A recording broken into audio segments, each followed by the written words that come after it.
দলীয় প্রার্থী শত্রুঘ্ন সিনহার হয়ে আসানসোলে তৃণমূলের সর্বভারতীয় সাধারণ সম্পাদক অভিষেক বন্দ্যোপাধ্যায় রোড শোয়ে জনসুনামি। প্রচারে ঢিলে দিতে একেবারেই রাজি নয় শাসক দল, তাই প্রচারে নেমেছেন স্বয়ং তৃণমূলের সর্বভারতীয় সাধারণ সম্পাদক।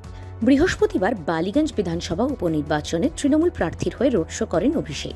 জনবিস্ফোরণ দেখা যায় সেখানে। শনিবারও আসানসোলে তৃণমূল প্রার্থী শত্রুঘ্ন সিনহার সমর্থনে রোড শোর ট্যাবলো থেকে প্রচার সভা করেন অভিষেক বন্দ্যোপাধ্যায়। আর সেখান থেকেই 2022-এ আসানসোল লোকসভা কেন্দ্র থেকে তৃণমূলকে জেতানোর ডাক দেন তিনি। বলেন, এই যে উপনির্বাচন হচ্ছে, এই উপনির্বাচনে শুধুমাত্র সাংসদ প্রতিনিধিকে নির্বাচিত করার উপনির্বাচন এটা নয়। এই উপনির্বাচন ভোট টু ইলেক্ট নয়, ভোট টু প্রোটেস্ট। এই নির্বাচন শুধুমাত্র নির্বাচিত সাংসদের প্রতিনিধি পাঠানোর নির্বাচন নয়। বিজেপির আসানসোলের মাটি থেকে কোনায় কোনায় যে আবর্জনার রূপে বিজেপি পড়ে আছে, তাকে আসানসোলের বুক থেকে অপসারিত করার নির্বাচন। সেই আবর্জনাগুলোকে সাফ করে মিটিয়ে দিয়ে ছাটিয়ে বিদায় দেওয়ার নির্বাচন। বিজেপির বিরুদ্ধে তীব্র কটাক্ষ করে তিনি বলেন, বিজেপি মানুষকে সামান্যতম সম্মান করতে জানে না। বাবুল সুপ্রিয় নিজে বিজেপি থেকে অসম্মানিত হয়েছেন, কাজ করতে চেয়েও পারেননি। তাই মাথা নিচু না করে, মেরুদণ্ড বিক্রি না করে তিনি সাংসদ পদে ইস্তফা দিয়েছেন।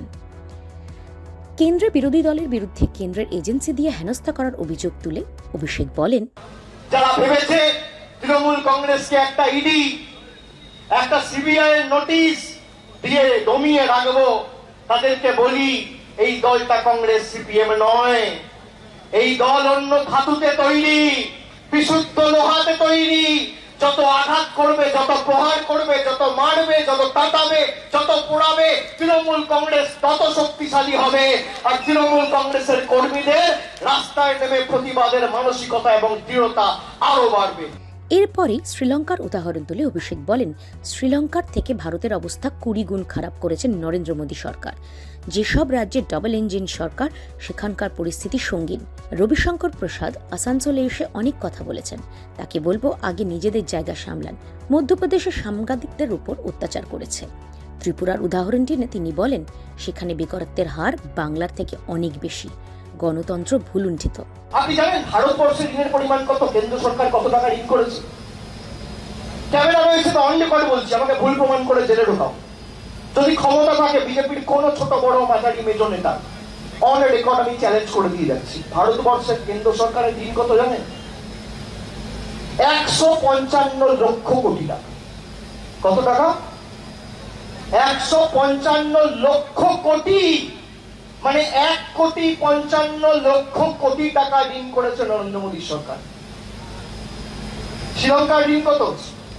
এই যে জরুরি অবস্থা ঘোষণা হয়েছে শ্রীলঙ্কার ঋণের পরিমাণ কত আপনি জানেন? 6 লক্ষ কোটি। 6 লক্ষ কোটির জন্য জরুরি অবস্থা ঘোষণা হয়ে গেছে, এমার্জেন্সি ডিক্লেয়ার হয়ে গেছে। অর্থনীতির অবস্থা এতটাই খারাপ, সেখানে ভারতবর্ষের ঋণের পরিসংখ্যান হচ্ছে 155 লক্ষ কোটি, মানে শ্রীলঙ্কার থেকে 20 গুণ খারাপ অবস্থা ভারতবর্ষে করেছে নরেন্দ্র মোদী। 16 এপ্রিল আসানসোলে জোড়াফুল ফুটবে বলে আশাবাদী তৃণমূলের সর্বভারতীয় সাধারণ সম্পাদক। বিজেপিকে চ্যালেঞ্জ ছুড়ে তিনি বলেন, খেলা এখনো শুরু হয়নি, আসানসোলে জেতার পরে খেলা শুরু হবে। তৃণমূল দরজা খুলে দিলে বিজেপি থেকে দলে দলে তৃণমূলে যোগ দেবেন নেতাকর্মীরা।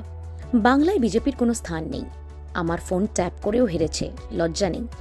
আর বিজেপিকে সর্বভারতীয় ক্ষেত্রে তৃণমূলই লড়াই দিচ্ছে বলে মন্তব্য করেন অভিষেক। বলেন, কংগ্রেস, সিপিএম, বিজেপি সবার তলায় তলায় সেটিং, একমাত্র লড়ছে তৃণমূল কংগ্রেস। শত্রুঘ্ন সিনহার সঙ্গে আসানসোলের সম্পর্ক 30 বছরের বলে জানান তৃণমূল সাংসদ। তিনি বলেন, এই বাংলা মাথা নত করতে জানে না, তাই যত বিজেপির ক্ষমতা আছে বিজেপি প্রয়োগ করুক, যত চেষ্টা আছে চালাক, তৃণমূল কংগ্রেস মাথা নত করবে না। আমি দলের সাধারণ সম্পাদক, আমি আপনাদের কথা দিয়ে যাচ্ছি, শেষ রক্তবিন্দু পর্যন্ত আমরা বিজেপির বিরুদ্ধে লড়াই করব, 1 ইঞ্চি জমি ছাড়ব না। এবং শুধুমাত্র বাংলায় তৃণমূল কংগ্রেস সীমিত থাকবে না। তৃণমূল কংগ্রেস গোয়া হোক, ত্রিপুরা হোক, মেঘালয় হোক, একাধিক রাজ্যে গেছে এবং বুক চিতিয়ে লড়াই করছে। তাই বিজেপির গায়ে জ্বালা। তার কারণ একটা মহিলা যার উপর শারীরিক আক্রমণ করে তার পা ভেঙে দিয়ে, আর আমার ফোন তো দেখেছেন ট্যাপ করে পিগাসাস করেছিল, তাও হেরেছে নির্লজ্জের দল। আপনি শুনেছেন কোনোদিন ফোন ট্যাপ করে হেরেছে?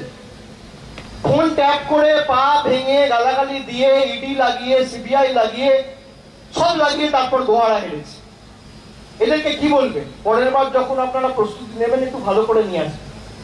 আমি বিজেপিকে অনুরোধ করব, আর যারা ছোট বড় মাঝারি নেতা আছে, কালকে প্রচার শেষ, তারপর দেখবেন ব্যাগ বস্তা গুটিয়ে সব আবার দিল্লি গুজরাট, আবার 2024 সালের 6 মাস আগে বাবুরা আপ ডাউন শুরু করে দেবে।